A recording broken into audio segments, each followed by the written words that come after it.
আমরা যদি বিশ্বের যে তথ্যগুলো একটু বিশ্লেষণ করি, যতগুলো দেশের বিপ্লবের মাধ্যমে পরিবর্তন হয়েছে, সেই দেশগুলো যত তাড়াতাড়ি গণতান্ত্রিক অর্ডারে ফিরে যেতে পেরেছে, সেই দেশগুলো ভালোভাবে চলছে, গণতন্ত্র চলছে।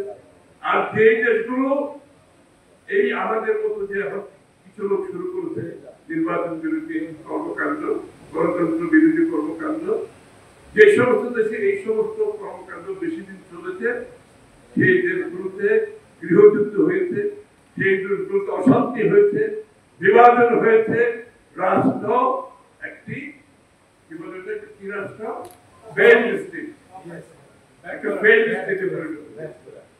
এটা আপনি খালি বিশ্বের আপনি দেখবেন এই বিপ্লবের সাথে জড়িত যে দেশগুলো যত দ্রুত গণতন্ত্র ফিরে যেতে পেরেছে, সেই দেশগুলো ভালো করছে, গণতান্ত্রিক ভাবে ভালো করছে, অর্থনৈতিক ভাবে ভালো করছে, সামাজিক ভাবে ভালো করছে। আর যে দেশগুলো এই গরিমসির মাধ্যমে বিলম্বিত করেছে, সেই দেশগুলোতে গৃহযুদ্ধ চলছে, বিভাজন চলছে, সমাজে বিভাজন, রাষ্ট্রীয় বিভাজন, সেই দেশগুলো আর এগোতে পারে না। অর্থাৎ বিপ্লব ফেল করছে। আমরা কি বিপ্লব ফেল করতে চাই?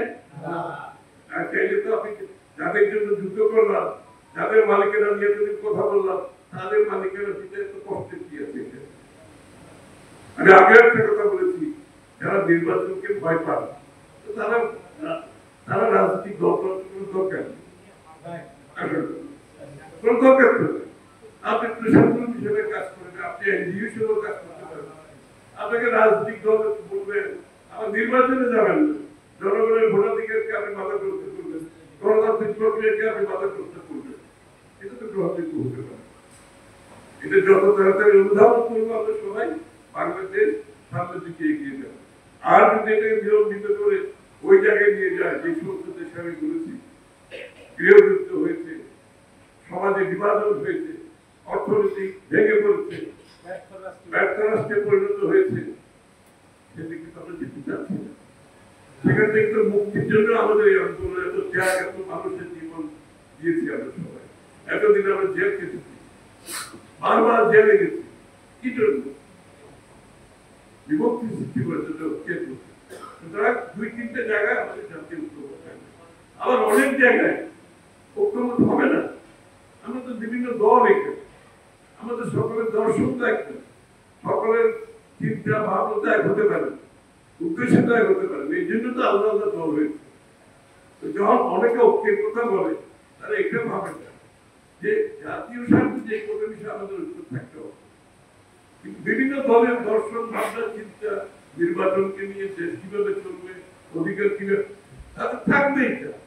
এই বিবেক না থাকলে তো রাজনীতি হবে না, গণতন্ত্র হবে না। বাংলাদেশের মানুষের তাকে চয়েস থাকতে হবে।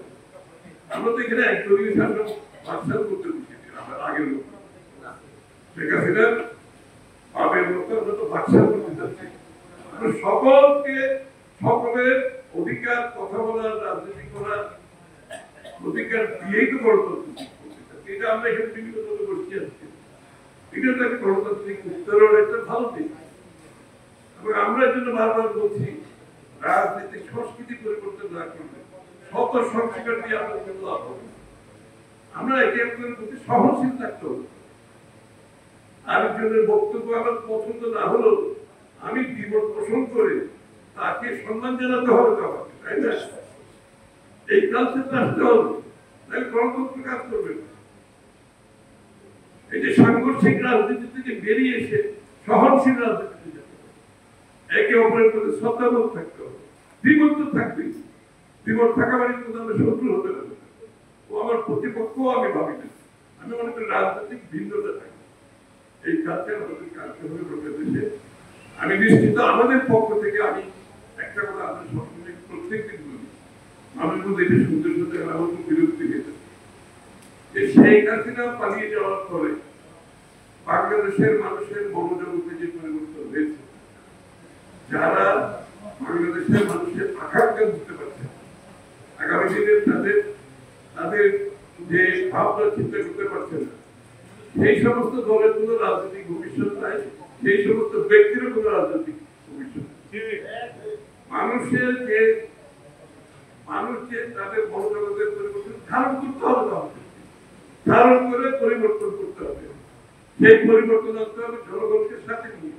আমরা 10 জন লোক ঢাকা শহরে বসে একটা টেবিলে বসে বাংলাদেশের আগামী বাংলাদেশের সিদ্ধান্ত নেওয়ার মালিক আমরা তো আমাদের কিছু দায়িত্ব নেই।